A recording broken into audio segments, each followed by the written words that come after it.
Hello, everyone, and welcome to Homegrown Licensing Solutions Gone Wrong webcast.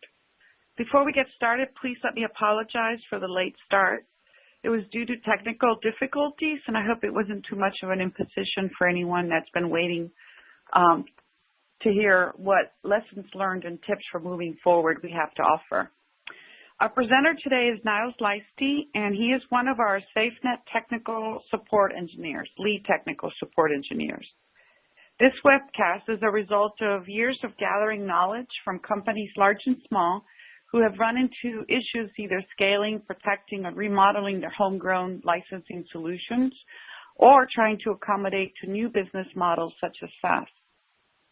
My name is Marcy Clapp, and I'll be your moderator for this session. Before we get started, though, I'd like to remind you that you can submit questions at any time. Just click the questions button on the screen, and we'll answer as many as we can at the end during the question and answer session. For those of you who'd like to join the conversation, especially social media conversation, we'll be tweeting from SafeNet Sentinel using the Twitter hashtag AskSafeNet. Also, please note the links to all of our online communities on the screen. Now, without further delay, I'd like to pass this webcast over to Niles to get us started. Niles? Thank you, Marcy. This is Niles, and I'm a SafeNet support engineer. Today's agenda is going to be the following. We'll be discussing several types of homegrown solutions. You might recognize some of them. A few reasons as why companies would choose to build a homegrown solution versus buy an off-the-shelf one. Some homegrown licensing solutions gone wrong, as well as tips on moving forward and being able to help you resolve those particular issues that you experience. Another point is to make sure that you don't trust your revenue in the hands of a few people. In respect to a homegrown solution, hindsight is 20/20, and we'll also be giving a couple brief overviews of SafeNet Solutions as alternatives to offer commercial off-the-shelf solutions.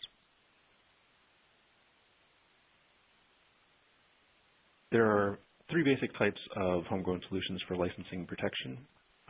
You might recognize a few of these, and I want you to consider where your current homegrown solution, if you're currently implementing one, is regarding. So a basic homegrown solution would be something that's simple, maybe just a particular registry key, a file that has encryptioning in there. It's easy enough to be implemented without much security knowledge, just for licensing your software, but it might not be as secure. A basic secure licensing would be an enhancement on that, having some hidden licensing files, maybe an INI file, as well as checking for the validity of the license features at runtime.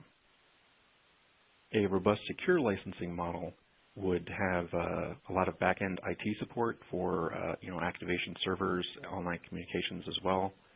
It also has the option for concurrency support. For those of you not aware of concurrency, it would be a network enabled license so that client machines can access a key server that's on the network, things like that. With a robust secure licensing, you're best suited to be generated by a security expert who knows a lot of information about security licensing and that nature. Some reasons why companies would choose to build versus buy. The software vendors may think that they're saving money by building their own homegrown solution rather than using an off-the-shelf model. Since they develop software, they want to also perhaps develop their own software licensing because that's what they do. They want to also maintain and control their own license schemes and how they're managed and done and released. Another issue is that they might not have recently researched off-the-shelf solutions, and at that point it could have been new licensing security implementations which may have met their business model needs now as opposed to when they had originally evaluated it. So some of these reasons are might have been good at the time, but a software vendor should always make sure that they're reevaluating the position of their homegrown license versus a off-the-shelf solution on a regular basis. A few lessons we've learned over homegrown solutions gone wrong is that software vendors must make sure that they're realizing the hidden costs, both intangible and hard costs, as well as the impact on revenue. There are also the resources that are involved making a licensed solution, such as developers and engineers and QA, rather than making new features for a homegrown licensing solution. A homegrown licensing solution also is not able to change the licensing without in-depth R&D and QA testing. With a homegrown solution, it's also difficult to implement into a back-end ERP or CRM system, tying in customer data and making sure that the customer licensing and data all matches together. With a homegrown solution, it's also tricky to enforce licenses, renewing the licenses, compliance of those licenses without those types of back-end integrations. And the business intelligence is not available in most homegrown solutions because you're not able to manage how the customers are using those licenses and what they would be using those licenses for, and perhaps new license models might be better suited. So let's take a look at what some of the hidden costs of developing an in-house licensing solution are. The intangible costs are things like finding or providing a well-trained developer who is skilled in software licensing. At that point, that developer would also need to be able to stay ahead of hacking attacks and make sure that they're up to date on the latest security trends for software licensing. With a loss of market share,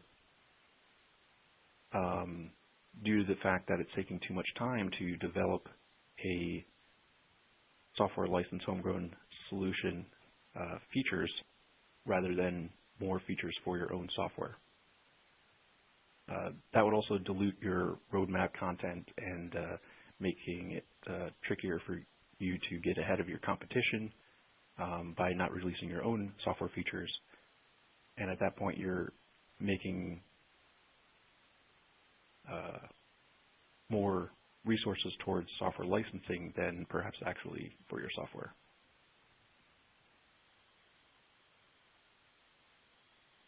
So what goes into an ROI calculation, return on investment?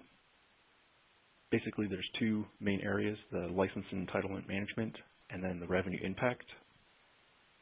For the license entitlement management is going to basically cover the costs that you would be providing for your engineering and QA resources, your back-end office IT staff, license generation and administration, as well as licensing support. For the revenue impact side of things, there's the unintentional non-compliance of customers perhaps not having known that their license is expired from a homegrown solution and still using it, or shading it to a friend. Maintenance compliance, making sure that the customers renew their licensing.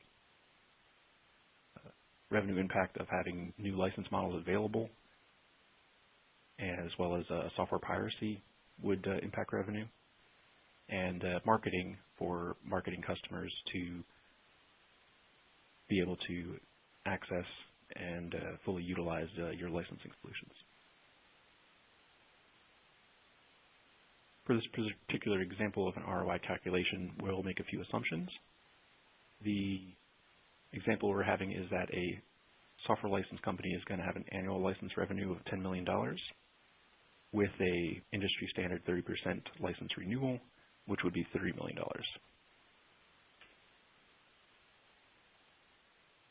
So the hard costs involved with licensing and entitlement management, in this example for engineering, for generating and creating the software license needs, we'll have roughly 3 man hours. Doesn't need to be specifically 3 people, but adding up to 3 full-time workers, could be part-time people as well, to do the engineering of that homegrown license. For the back office IT, at that point you would need at least 1 person to manage the back office infrastructure of your licensing solution. For license generation staff, you'd have in a homegrown solution about 2 people. And for licensing support and generation, you'll have about 4 people, because it's also perhaps a tricky licensing situation to generate licenses for. So at that point, you'd need more staff. And licensing auditing to make sure that customers are complying with their licenses and renewing and things like that, you need at least 1 person. For a year-to-year cost of $650,000 out of the $10 million revenue per year. For a proposed system, off-the-shelf security expert solution, with engineering, you'll be able to save some engineering development costs there, because the licensing solution is actually already there for you. It's off the shelf, as well as being easy to use. For the back office IT, you'd still require a back office person. License generation would be easier enough, because the off-the-shelf solution has simple secure licensing, so you can save costs there. The licensing support for generating licenses, you would also be able to save that, since it's straightforward license generation and ordering production, rather than the more difficult homegrown licensing solution, perhaps. And the licensing auditing would be built into a off-the-shelf solution, so you wouldn't have to pay anything there. So as this particular example shows, the savings is about $300,000 that you would save by using a off-the-shelf solution, just on the hard costs for the support personnel that you'd be paying for anyway, regarding your licensing solution. The potential revenue impact for unintentional noncompliance, industry standard would be about 35%. After implementing a licensing solution that's off the shelf, you'd be able to increase that revenue by about 5%. For maintenance compliance, making sure that the software licenses are updated and renewed, industry average is about 85% with a homegrown solution. After using a off-the-shelf solution, you'd be able to make sure that your customers are renewing their licenses properly, and bump that up to 90% renewal rate. For software piracy, industry standards about 1%, but from a homegrown solution standpoint, and for a off-the-shelf solution, you'd be able to decrease that revenue loss by about 5%, or 0.5%. Also, with a off-the-shelf solution, you'd have new licensing models available to you. So in the event that you are using the basic licensing model for a homegrown solution, which would only be a perpetual license, you could now have licenses for pay-per-use or subscription-based licensing, and increase your revenue by about 2% that way. And also with a off-the-shelf solution, you'd be able to market your customers better for providing perhaps a trialware license, things like that, and increase your revenue by 0.5%. So with moving from a homegrown solution to a off-the-shelf solution, you're increasing your revenue, in this case, by about $1 million per year. So just analyzing what we've just gone over in this ROI calculator, which, by the way, we do have a copy of available and can provide to you at the end of the presentation. For the first section at the top, there's always going to be a cost for maintaining your resources, your engineering, back office, etc. But with an off-the-shelf solution such as SafeNet, those costs would be reduced. In the middle section, with a homegrown solution, you're not really increasing in any of your revenue since you've currently been using that homegrown solution. But with a off-the-shelf solution that's more secure and more robust and providing better security for your software, you'll be able to increase your revenue by licensing terms, maintenance renewal rates, reducing piracy, licensing models, and things like that. So as a 3-year overview at the bottom, in a homegrown solution, you're already paying out about $2 million for 3 years worth of your engineering support staff. But with a off-the-shelf solution, you're paying less than that, about $1.1 million. But the revenue impact is that you're getting $3 million back in revenue that would have been lost had you gone only with a homegrown solution.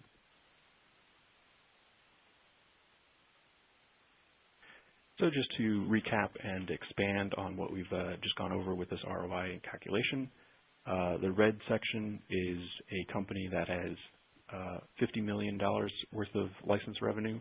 The green section is what we just went over, and the blue section is a company that has $1 million in revenue. While each of these are slightly different values, which we plugged into the ROI calculator, the bottom line is a 3-year net. Even with the $1 million company, while you're still spending money for the licensing solution, you're losing less money than you would have just by spending the money for the homegrown licensing solution. So that's very interesting, and hopefully this helps you in deciding to move to a off-the-shelf licensing solution. In a homegrown licensing solution, it's sometimes difficult to focus on your core competencies, which are making your products better and providing customers what they want and need in your software. You want to make sure that you also deliver your software ahead of customers and competitors. In a homegrown solution, you'd also want to make sure that you implement several layers of protection, those being something like Whitebox Cryptography, maybe a file wrapping or compression of your applications, encrypting your applications, or obfuscating your code at least. For those of you who don't know, Whitebox Cryptography is a new creation in security implementation. Whitebox Cryptography basically boils down to the fact that in a API library file or something like that, the encryption keys which you're using to basically encrypt or secure communication with your software, those encryption keys are not stored in the file itself, but they're actually calculated. And at that point, they're not going to be easily detected or hacked into by hackers and attackers. We also have a webinar on Whitebox Cryptography already previously recorded, as well as a white paper for download. For file wrapping or compression, at that point you're changing specifically your application or exe file to make it wrapped in layers of protection or smaller sized so that it's a little obfuscated that way. Software licensing and encryption would be that you are using an encryption key, perhaps a standard AES encryption key or an RSA encryption key, making sure that at that point it's adding protection for your software because an attacker would then need to make sure that they know or can gather whatever that encryption key is in order to then get into your software. And obfuscation is basically obfuscating the code, changing your function names to perhaps numbers, or making sure that your code is not directly extracted, and that provides some protection as well. In a homegrown solution, it's also difficult to adapt to changing in licenses without R&D efforts. You don't want to make licensing models without the engineering side. So you want to make sure that you're separating the business and the engineering process. At that point, your different licensing models would then be able to allow you to get to the market quicker and reducing your costs, since at that point you're not having engineering and R&D always go through new licensing models for that. With that, you can also have product versatility, being able to turn on specific features which a customer would want or need. At that point, having specifically a license that's a simple basic license for your software, perhaps then providing a deluxe or professional version, which has more features turned on, and then perhaps an ultimate package that has every single feature for your software enabled, and allowing you to do that for your customers. And you could also optimize market share by focusing your licensing on specific markets. For instance, in China, where there's a lot of known software hacking and attacking, you might want to make sure that, one, you don't provide your software to China, or two, that you make sure that your licensing solution is the most secure that it can be for providing it to China, or such industries of that nature. And then basically at that point changing your licensing model depending on the market. In a homegrown solution, it's also best to make sure that you're aligning and reacting quickly to the customer's needs and market changes, basically meeting the customer's license needs. If they want to have a trial license or a pay-per-use license, provide that to them. It's sometimes difficult in a homegrown solution, since at that point you'd also need to provide QA and engineering reevaluating of those new license features. There's several different licensing models that you could do, such as subscription, concurrency-based, which is again network licensing for client access, perpetual license, pay-per-use, trialware licensing. And for homegrown solution, you also want to make sure that you're saturating the different platforms that your software can run on. Mobile devices, running in a virtual machine, and still licensing it, installed onto a Windows machine, a Mac machine, Linux machine, depending on what type of software that you have, perhaps licensing it as a cloud software, software as a service, things of that nature, and being able to provide your software to whoever needs it.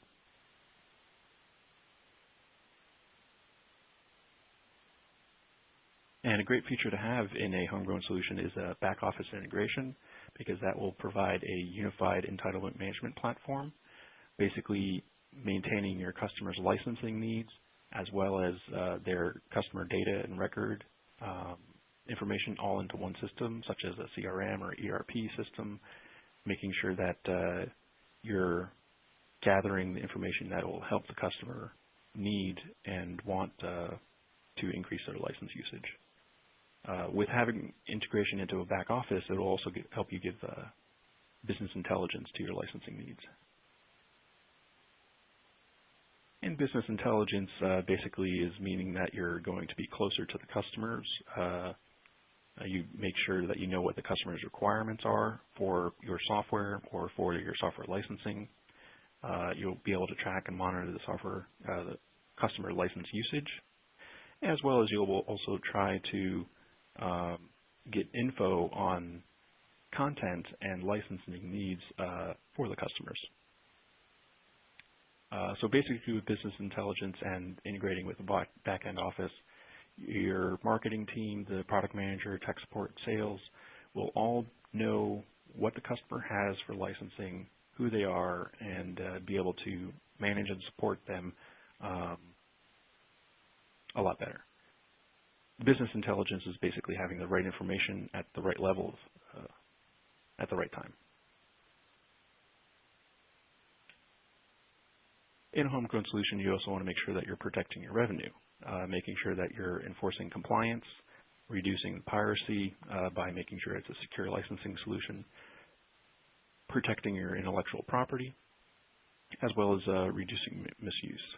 Basically what all these mean is that you want to control what your licensing solution is created and designed by, the licenses that are issued and how they're tracked, and they would also help you grow. For a specific instance with enforcing compliance, a hardware key license would be a license that's pretty simple. If you have the hardware key, you have the license. For a software license key, which would probably be tied to a fingerprint of the hardware machine, it's a little trickier because at that point the fingerprint might change if the customer changes their hardware, and at that point enforcing compliance on that nature from a homegrown solution standpoint might be a little trickier to do.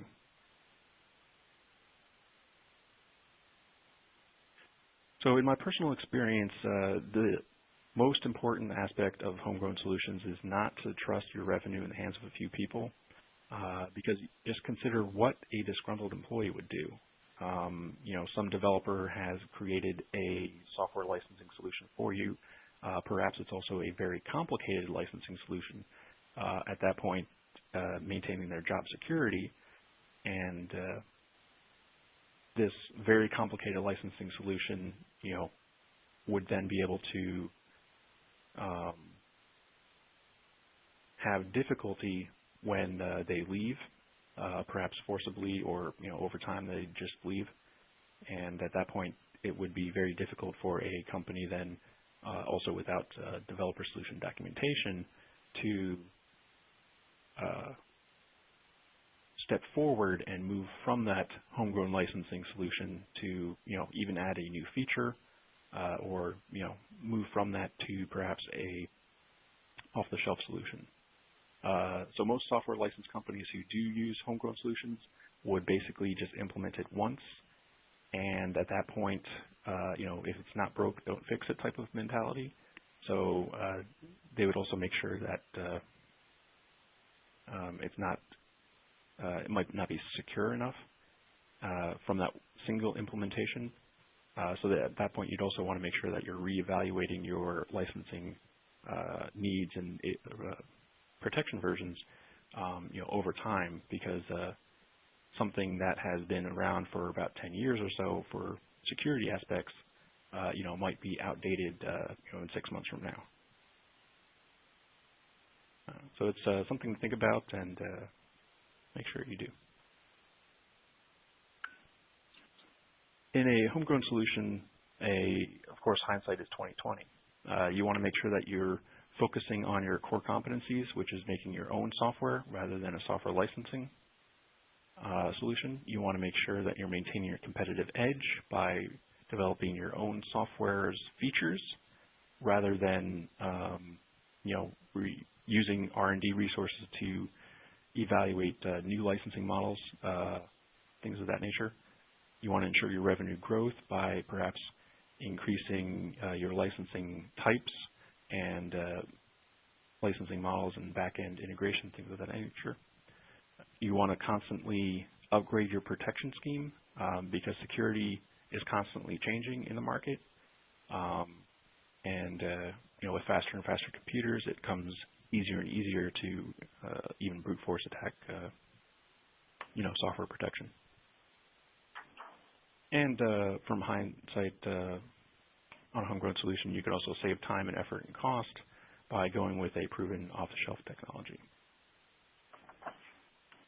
Also, for implementing a homegrown solution, you can always ask the experts at SafeNet for tips and suggestions as well.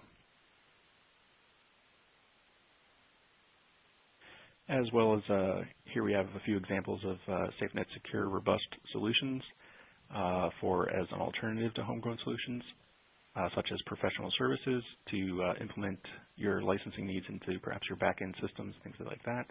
Sentinel Cloud licensing for software licenses as a service.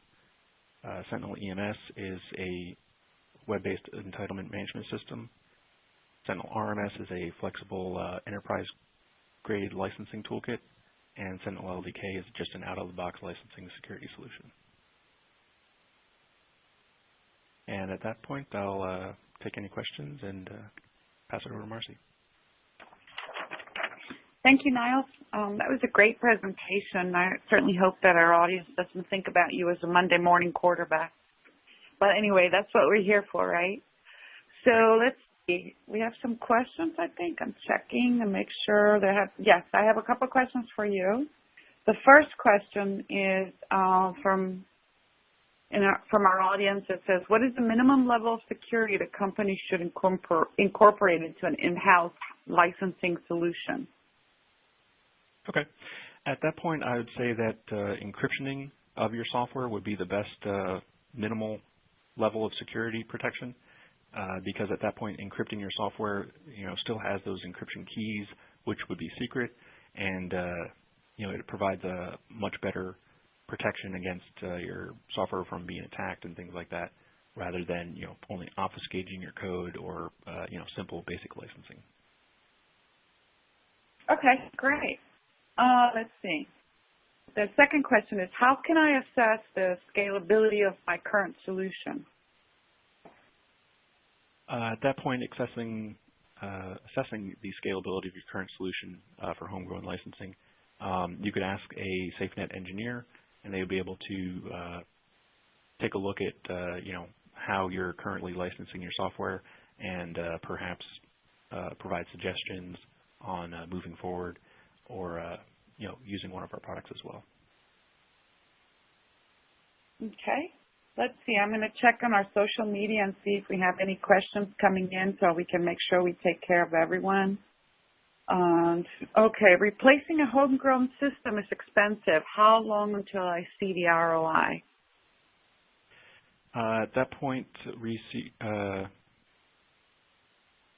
seeing an ROI on your investment of a off-the-shelf solution would probably take maybe a year or two, but over the long run, it would be the best option for you. Okay. And by the way, we have that ROI calculation available, and we'll be happy to provide that after the this webcast. So here's another question. Do you have an example of a customer or an issue where, besides the ones that we went over, where, you were able to help them either with services or transferring to a commercial solution? So that's what the question is. Right. Yeah, I can recall a customer where they were basically using their own licensing security, which was basically maybe a hidden file that was encrypted, with just some bit flags turned on and off type of thing.